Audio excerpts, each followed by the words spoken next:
Semua kebaikan ada dalam dua kalimat saja, yakni mengagungkan perintah Allah dan sayang kepada makhluknya. Setiap orang yang tidak mengagungkan perintah Allah Subhanahu wa ta'ala dan tidak sayang kepada makhluknya, maka dia jauh dari Allah Subhanahu wa ta'ala. Assalamualaikum warahmatullahi wabarakatuh. Sahabat channel Lorna Popo, kita jumpa lagi. Semoga dalam perjumpaan kali ini semua sahabat dalam keadaan sehat walafiat tanpa kekurangan satu apapun. Amin. Dalam perjumpaan kali ini saya ingin mengajak sahabat semua untuk mendengarkan ceramah dari Ustadz Nahrawi Al-Mubarakah tentang nasihat Syekh Abdul Qadir Al-Jailani tentang obat penyakit hati dan cara membersihkannya. Oke, tidak berlama-lama, kita langsung saja dengarkan bersama kajian dari beliau. Semoga kita semua dapat mengambil manfaatnya. Allahumma sholli ala Sayyidina Muhammad.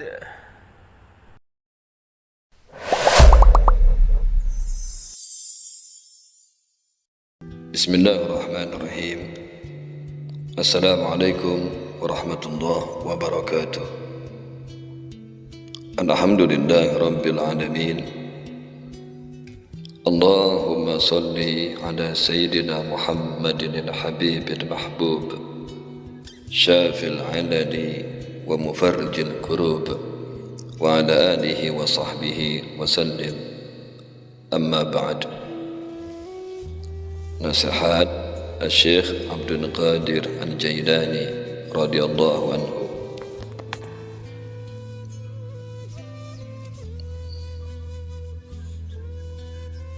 Pada Jumat pagi tanggal 12 Zulhijjah tahun 545 Hijriah, di majlisnya Syekh Abdul Qadir Al-Jailani rahmatullah alaih menyampaikan ceramahnya sebagai berikut. Diriwayatkan dari Nabi SAW, beliau bersabda,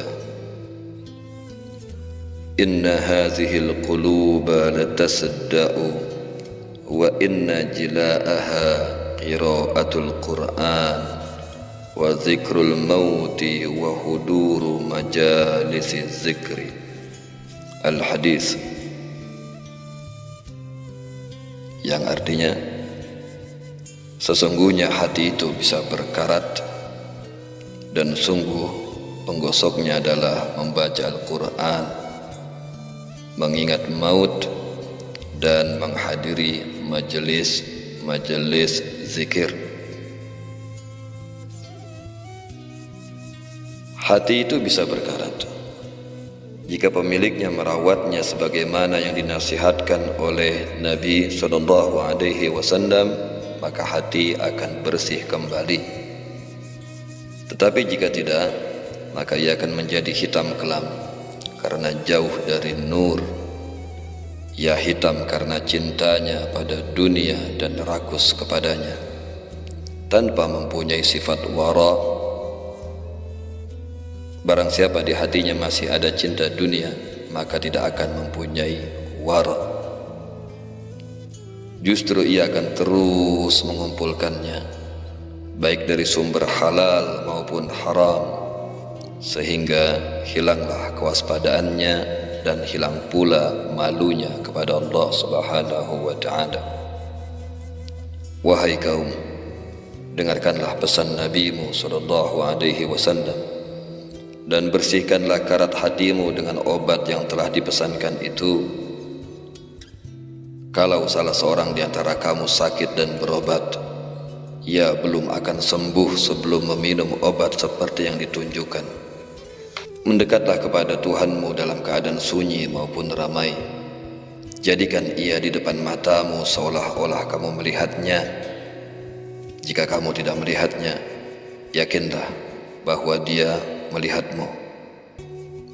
Barang siapa merindukan Allah dengan hatinya, sesungguhnya ia telah berzikir, Namun barang siapa tidak mengingat Allah dengan hatinya, sesungguhnya ia tidak berzikir. Lidah adalah anak dan hati adalah pengikutnya. Senantiasalah mendengarkan nasihat. Sesungguhnya jika hati tidak mendengar nasihat, ia akan menjadi buta. Hakikat taubat adalah mengagungkan perintah Allah Subhanahu wa ta'ala dalam setiap keadaan.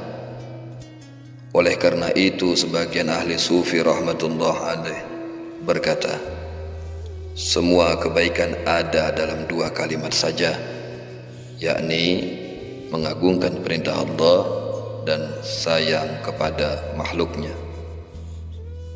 Setiap orang yang tidak mengagungkan perintah Allah Subhanahu wa ta'ala dan tidak sayang kepada makhluknya, maka dia jauh dari Allah Subhanahu wa ta'ala. Allah Subhanahu wa ta'ala telah memberi wahyu kepada Musa alaihi salam, berkasih sayanglah sehingga aku sayang kepadamu. Sesungguhnya aku maha pengasih. Barang siapa pengasih, maka aku mengasihinya dan memasukkannya ke dalam surgaku. Wahai, beruntunglah orang-orang yang pengasih. Umurmu telah habis untuk urusan makan, minum, pakaian, dan mengumpulkan harta.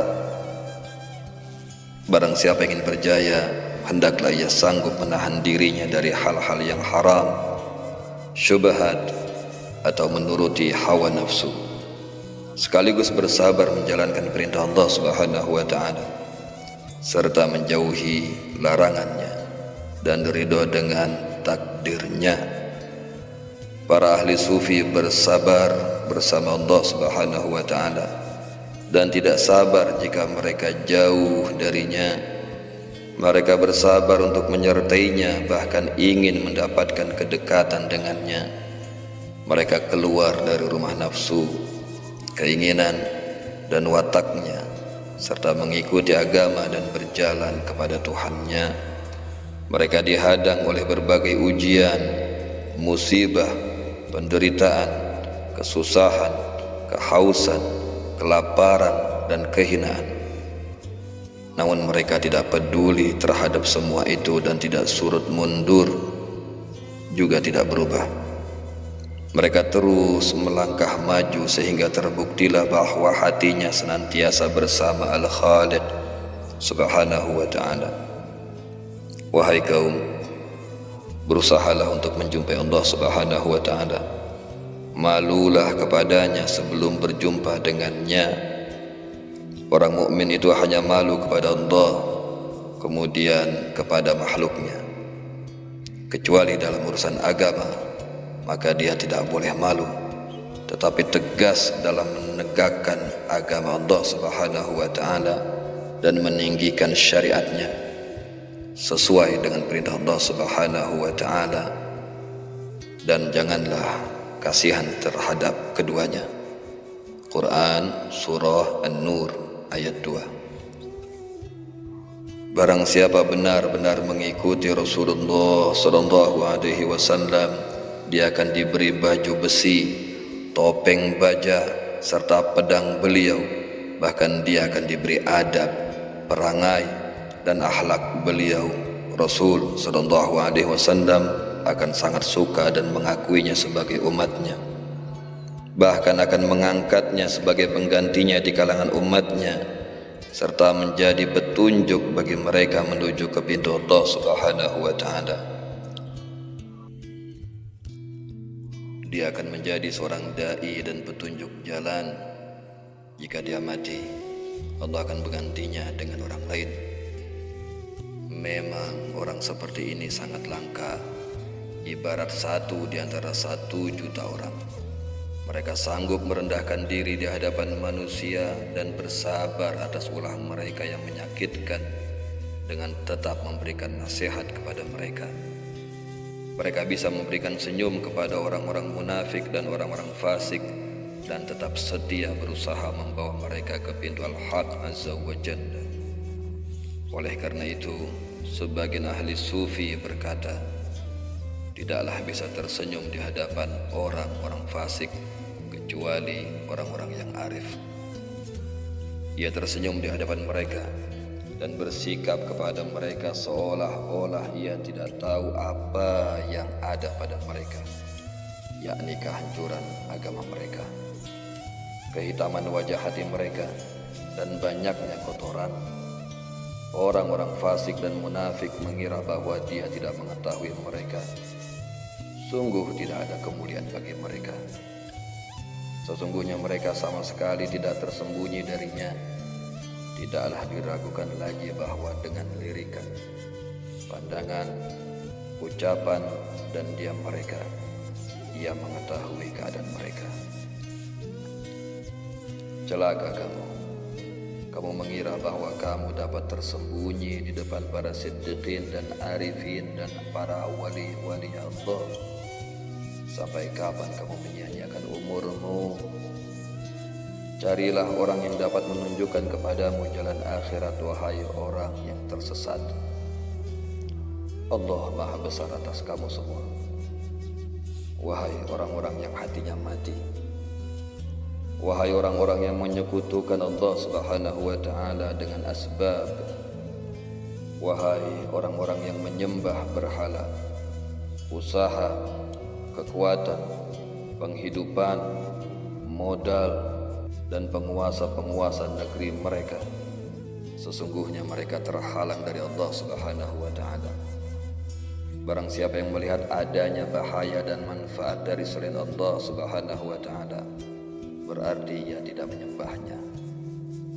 Ia adalah hamba orang-orang yang ia lihat dapat mendatangkan bahaya dan manfaat. Maka hari ini dia ada dalam neraka kemurkaan serta hijab, dan kelak di neraka Jahannam. Tidak akan selamat dari neraka kecuali orang-orang yang bertakwa, mengesahkan Allah Subhanahu wa ta'ala, ikhlas, dan bertaubat. Bertaubatlah kepada Allah Subhanahu wa ta'ala dengan hatimu, kemudian dengan lidahmu. Taubat adalah kebulatan hati, kemudian mengalahkan nafsu, keinginan, syaitan, dan kawan-kawanmu yang buruk. Jika kamu bertaubat, berarti kamu akan mengubah pendengaran, penglihatan, lisan, hati, dan seluruh anggota badanmu. Di samping membersihkan makanan dan minuman dari segala sesuatu yang haram maupun yang syubhat, bahkan kamu juga mesti berhati-hati dalam mencari nafkah dan dalam jual beli. Jadikanlah cita-citamu tertinggi adalah Tuhanmu Azza wa Jalla. Tinggalkanlah kebiasaan lalu menggantinya dengan ibadah. Meninggalkan maksiat lalu menggantinya dengan taat, sehingga kamu terbukti mengamalkan syariat. Setiap hakikat yang tidak disaksikan oleh syariat adalah zindik. Jika telah demikian, maka datanglah kepadamu fana dari akhlak yang tercela, dari pandangan seluruh makhluk. Ketika itulah lahirmu terjaga dan batinmu bersama Tuhanmu Azza wa Jalla. Jika telah sempurna hal ini bagimu, seandainya datang kepadamu dunia dengan seluruh kemewahan dan gemerlapnya, hal itu tidak akan membahayakanmu dan tidak mengubahmu dari pintu Tuhanmu Azza wa Jalla. Karena kamu berdiri bersamanya, menghadap kepadanya, dan sibuk dengannya, kamu memandang kepada keagungan dan kecantikannya. Jika kamu memandang kepada keagungannya, maka kamu akan berpisah. Jika kamu memandang keindahannya, kamu akan berkumpul. Kamu akan takut jika menyaksikan keagungan, dan kamu akan berharap ketika menyaksikan keindahannya. Kamu menjadi tidak berdaya menyaksikan keagungan dan menjadi teguh bila menyaksikan keindahannya. Beruntunglah bagi orang yang telah merasakan makanan ini. Ya Allah, berilah kami makanan di dekat-Mu, dan berilah kami minuman terhibur dengan-Mu. Ya Tuhan kami, berilah kami kebaikan di dunia dan kebaikan di akhirat, serta peliharalah kami dari siksa neraka. Amin. Demikian tadi telah kita dengarkan bersama kajian dari beliau Ustadz Nahrawi Al-Mubarok. Semoga kita semua tergolong orang-orang yang selalu menjaga hati kita dan selalu membersihkan kotoran-kotoran yang akan mengotori hati kita, yang senantiasa akan menjaga kita selalu dekat dengan Allah Subhanahu wa Ta'ala. Terima kasih untuk yang telah mendengarkan hingga selesai. Dan cukup sampai di sini. Saya pamit undur diri. Wassalamualaikum warahmatullahi wabarakatuh.